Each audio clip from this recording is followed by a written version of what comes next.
Hola, buenas tardes. Bueno, esta es la segunda grabación que dejo, que corresponde a la clase de hoy, lunes 5 de mayo del 2025. Em, Vamos a seguir avanzando brevemente o de a poco, digamos, los contenidos que están indicados en el programa y hoy día nos toca continuar con los estudios de contexto que estamos viendo en la clase, ¿no?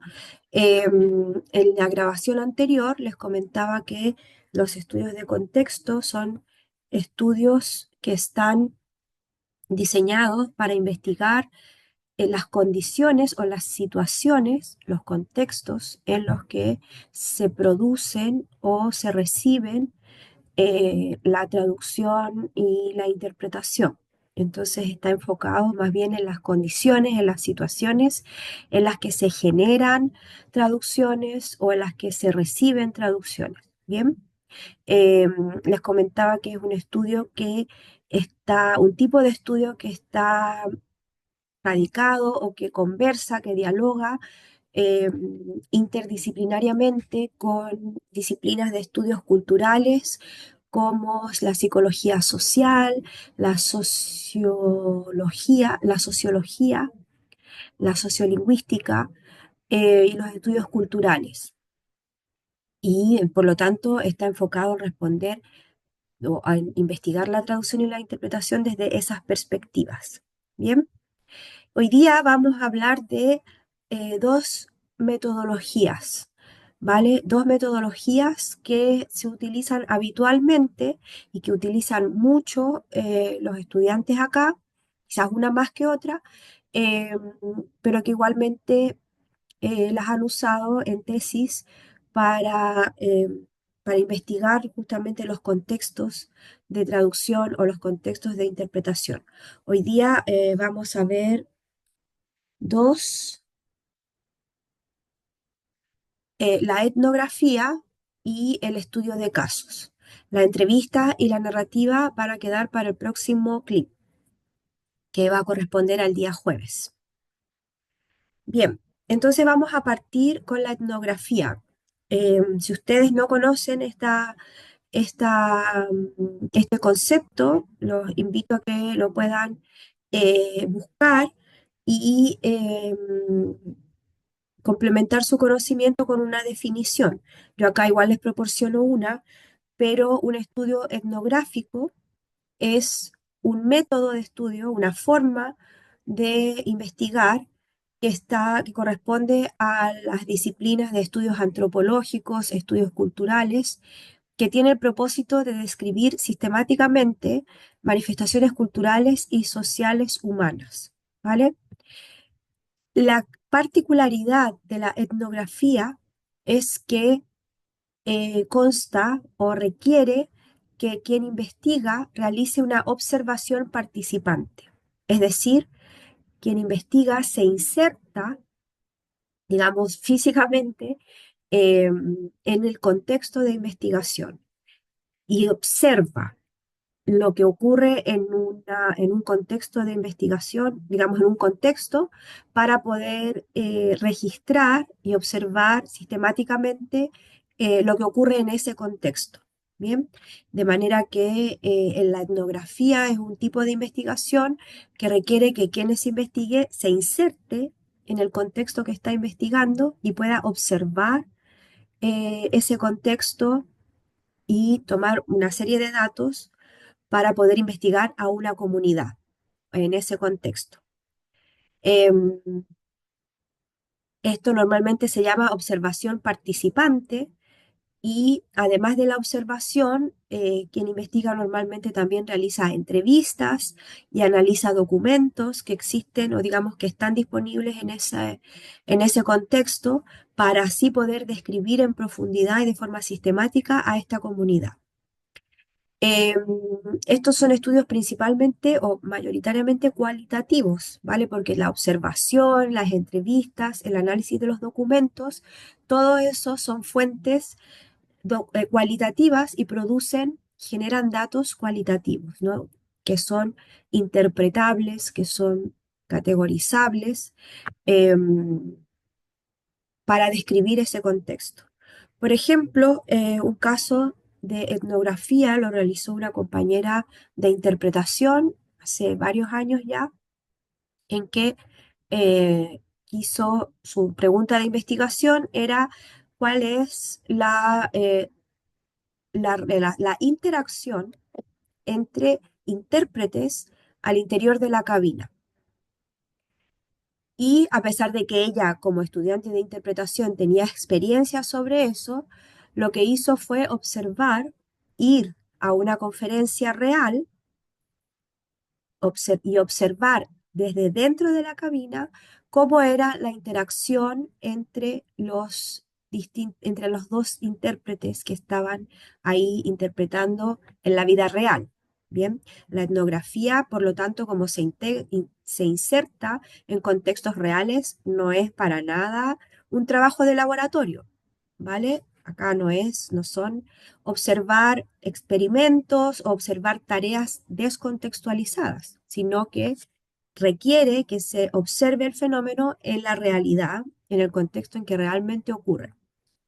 Em, Ella también podría haber ido a observar estudiantes en la cabina, por ejemplo, pero relación entre estudiantes, pero su foco estaba en profesionales y por lo tanto lo hizo en un contexto profesional. Em, Otros estudios de etnográficos que ha habido en traducción, no en esta carrera, digamos, no en tesis, sino que en artículos publicados, realizados en otras universidades. También una investigadora irlandesa que y realizó una etnografía en una agencia de traducción. Entonces ella entró a la agencia, digamos, y estuvo observando y tomando nota y registrando las interacciones, los procesos, em, cómo las personas en la agencia de traducción interactuaban entre sí ella quería establecer el proceso más grande de traducción, ¿no? No el proceso individual en la mente de las personas, en su intelecto, digamos, su cognición, sino que en la interacción con otros, justamente para establecer y proporcionar evidencia de que la traducción es un acto social, ¿vale? Claro, este es otro tema, pero normalmente pensamos que la traducción o se puede pensar, seguramente ustedes ya también saben que no es así, que no es un trabajo aislado, que no es un trabajo que se realice en aislamiento o solo o sola, sino que es un trabajo altamente social y que requiere interactuar con muchas partes. Bueno, esos son ejemplos de etnografías que se han realizado, eh, o digamos, tanto acá en esta carrera como en otras universidades.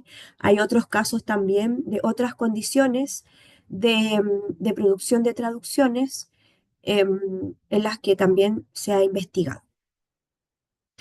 Em, entonces, la etnografía es, como les decía, un método en que lo más importante, quizás lo que la caracteriza, es la observación participante de quien investiga, ¿vale? Esa persona que investiga se inserta en el contexto que quiere investigar, observa, toma notas de campo, registra, graba, paralelamente entrevista a personas, que eso ya es como, mm, es complementario a la observación participante y analiza documentos, lo que también es complementario a la observación participante. Lo importante acá es que como quien investiga está observando y está registrando lo que ocurre, lo que observa a través de su propia experiencia.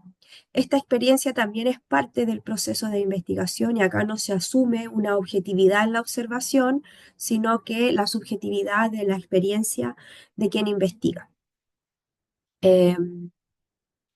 Por lo tanto, la etnografía se toma como una de las métodos más subjetivos de investigación, de investigación cualitativa. Bien, otro método que tenemos es el estudio de caso. Bien, el estudio de caso em, también consiste como metodología en investigar un fenómeno dentro de su contexto real. Bien, todas las investigaciones cuando son de contexto necesariamente requieren, digamos, como requisito indispensable, que la investigación aborde un contexto real. Bien, no, esto no quiero decir solamente un contexto profesional, también puede ser dentro de la formación de traductores e intérpretes, porque ese también es un contexto real, ¿no? Pero la investigación va a estar entonces orientada a observar o a estudiar casos de estudiantes, de traductores en formación, de intérpretes en formación, qué sé yo, de profesores de traducción, etcétera, ¿no? Em, la investigación entonces se radica en un contexto real. Especialmente cuando el fenómeno está insertado en un contexto de una manera que no es fácil separarlos, ¿no? No es fácil separar. Por ejemplo, si yo quiero investigar la interacción entre dos intérpretes dentro de una cabina, ese fenómeno no lo puedo separar del contexto, ¿cierto? Yo no puedo poner a las personas a interactuar, digamos, en un laboratorio, haga como que está interactuando con alguien, ¿cierto? Eso no se puede simular, ¿no? eh, la interacción que hay en una cabina va a ocurrir exclusivamente en una cabina. Si los intérpretes están, por ejemplo, de forma remota, la interacción que tengan va a ser diferente. Por lo tanto, eh, la etnografía, ¿no es cierto?, está radicada en el contexto y los estudios de caso también están radicados en el contexto. Una cosa importante cuando yo estoy haciendo un estudio de caso es definir la unidad de análisis, bien, que ya dijimos que es una situación, ¿vale? La unidad de análisis va a ser una situación, un fenómeno de la vida real, no es una entidad abstracta, no es una pregunta, por ejemplo, sobre algo que no sea concreto de la vida real, ¿no? Algo que sea observable directamente en la vida real. Puede ser un evento, un proceso, una persona, un texto, una organización, un sistema, es decir, estamos hablando desde una unidad de análisis muy pequeña, digamos, a una unidad de análisis muy amplia. Por ejemplo, si yo quiero ir a observar la interacción, ese es eh, mi fenómeno, ¿cierto? La interacción en una agencia de traducción o entre un equipo de traductores, ese va a ser el fenómeno que quiero observar, la interacción, y luego la entidad que voy a observar es el equipo de traductores, es decir, los cuatro, pongamos, cuatro o cinco personas que estén trabajando en conjunto. Bien. Em, Puede ser mucho más amplio, puede ser una carrera completa, un curso completo, em, etcétera, ¿no? Entonces, acá no hay, como en otros que hemos visto, que tiene que haber un muestreo representativo. No, el caso se analiza el caso completo, con todas las personas que están involucradas en el fenómeno que yo quiero investigar. De esa manera, igual tiene que tener límites claros, ¿vale? Por eso el fenómeno tiene que estar muy bien delimitado. Y eso se consigue haciendo lo que nosotros ya hemos hecho, que es de establecer muy claramente el tema, las variables, el contexto en concreto que tiene que voy a investigar. Acá está lo que dije recién, ¿ve? El caso no es una muestra o un ejemplo, no es representativo para generalizar. Si en el equipo hay 100 personas, yo voy a tener que involucrar a esas 100 personas de alguna manera, ¿vale? Quizás voy a tener que entrevistarlas a todas las 100 personas. Afortunadamente ustedes no van a tener un trabajo de esa envergadura o digamos con esa magnitud y por lo tanto sus estudios de caso normalmente tienden a ser de fenómenos en los que son muy concretos, ¿no? Por ejemplo, Em, si uno, por ejemplo, quiere investigar sobre la documentación en grupo, ¿no es cierto? Puede buscar grupos de trabajo que sean como habituales dentro de la carrera, ¿no? Normalmente son dos o tres personas, entonces cómo se interactúan entre ellos con el propósito de la documentación o de otro proceso o subproceso dentro de la generación de una traducción.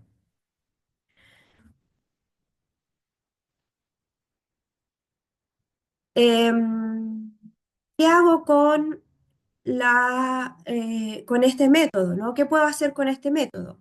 Me permite responder preguntas de cómo y de por qué, ¿vale? Es decir, si ustedes ya están viendo que su pregunta va como por esa línea, ¿cómo funciona, ¿no es cierto? Em, em, o a qué se debe un fenómeno, por ejemplo, yo puedo investigar dentro de ese caso a qué las relaciones causales que un grupo humano atribuye a varios fenómenos, ¿vale? O, por ejemplo, ¿por qué los estudiantes de traducción de esta universidad piensan que traducir a la L2 es más difícil? ¿Vale? La traducción inversa en general, no digo solo los de esta universidad, está establecido en todo caso que la traducción, la interpretación inversa sí tiene mayor dificultad que la directa.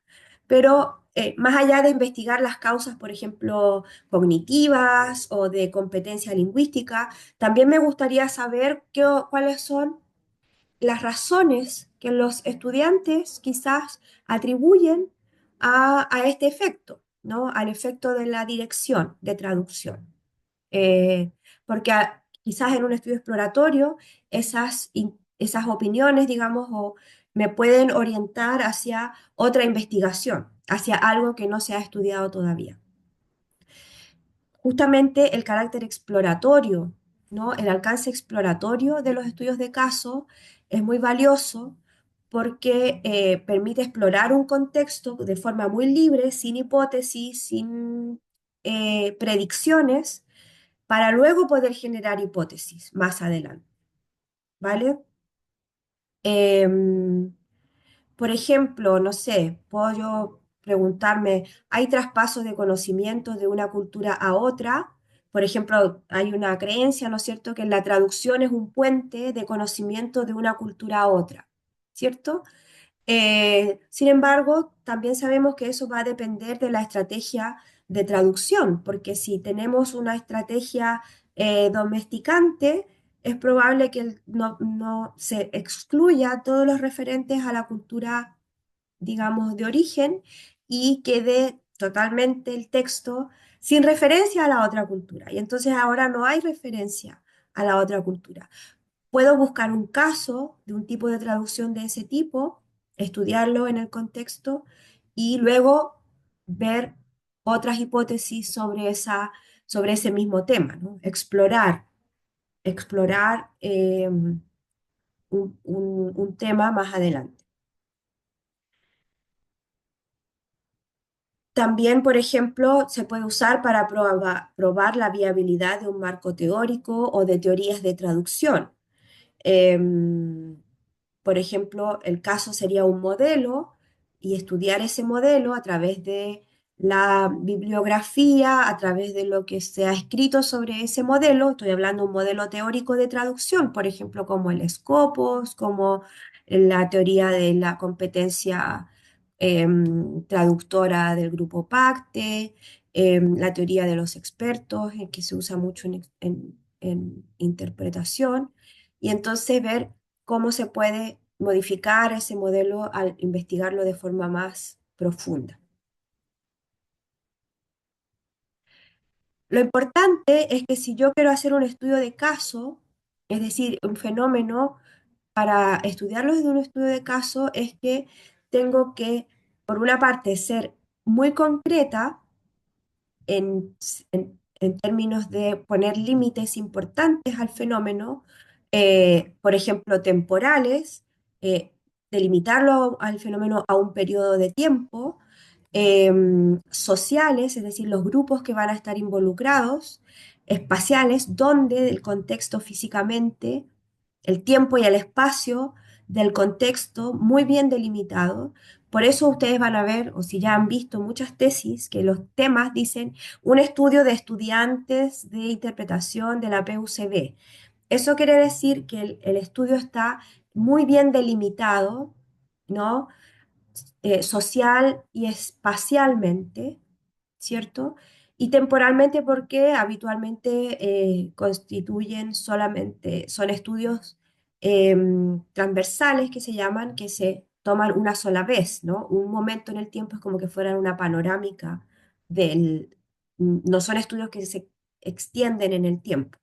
Ya les he dicho que ustedes no pueden hacer estudios longitudinales que se extiendan en el tiempo porque justamente no tienen suficiente tiempo para eso.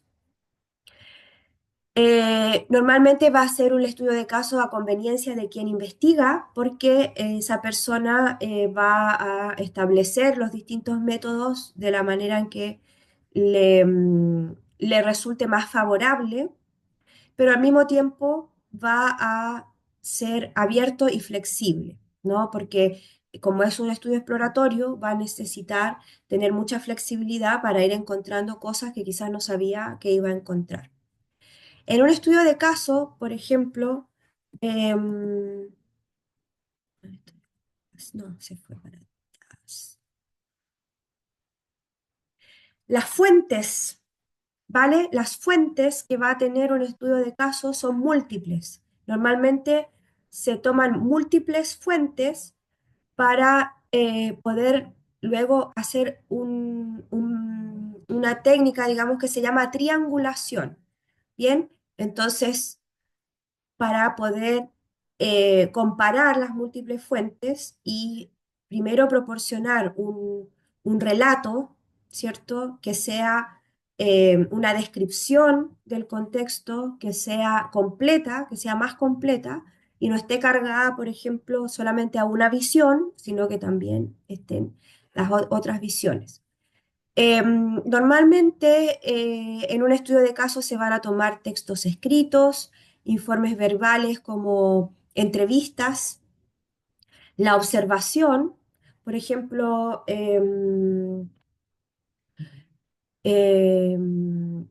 no sé, si a alguien le interesa, le podría interesar, por ejemplo, desde la perspectiva del estrés, que siempre les interesa mucho a los estudiantes, ya no medir el estrés,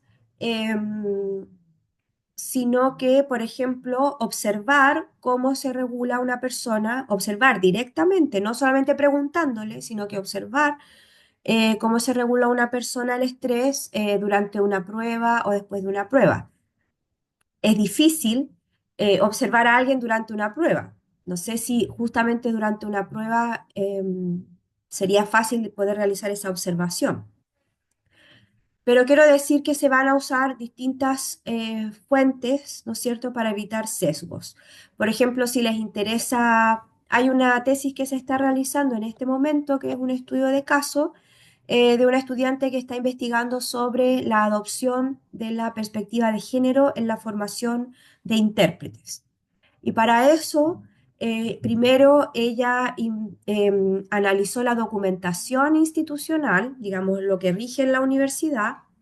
Luego analizó los programas de asignatura de interpretación para ver si en esos programas hay, digamos, indicios explícitos de que se está implementando una perspectiva de género en la formación de intérpretes.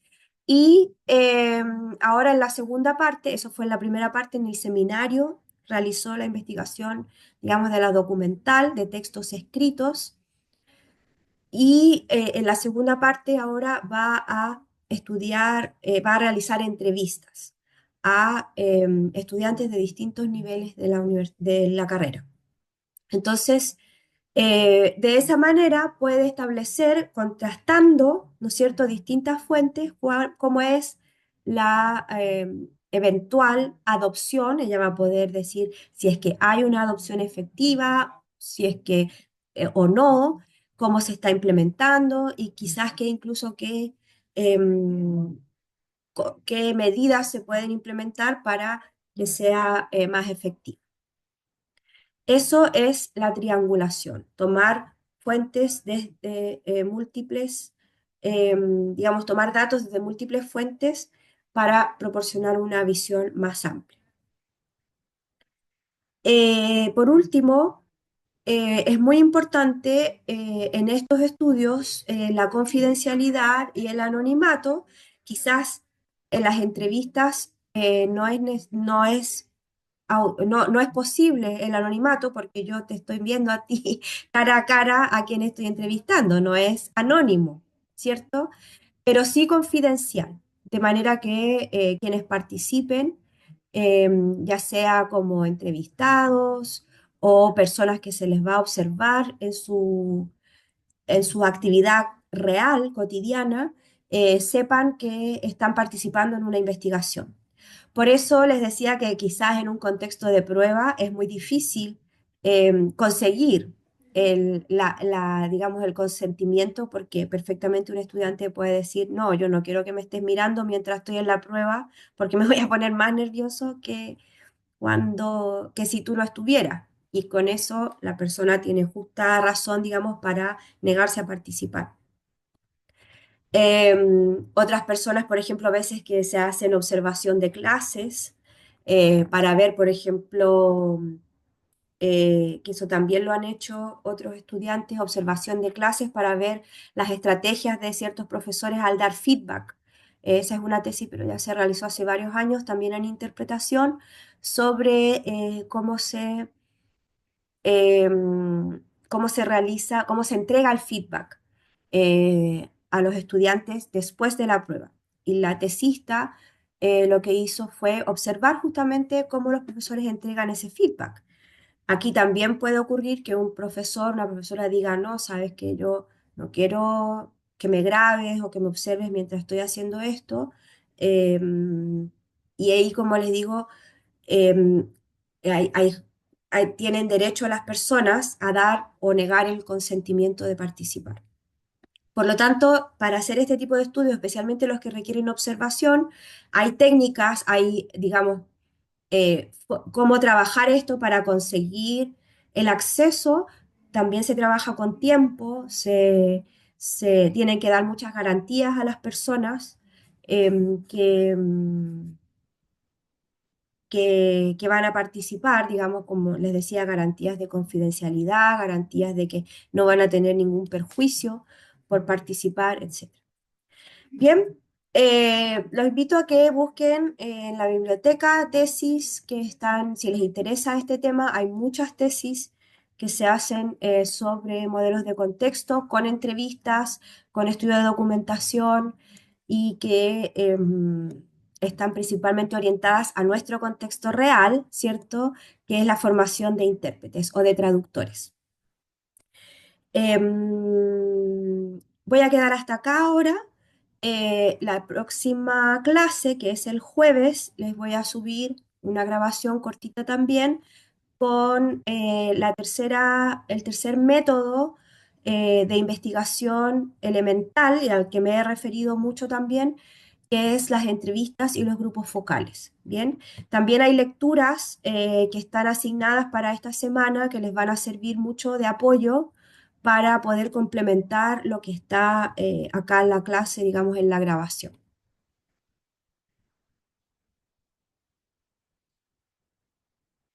Bueno, espero que tengan una buena semana y nos vemos pronto.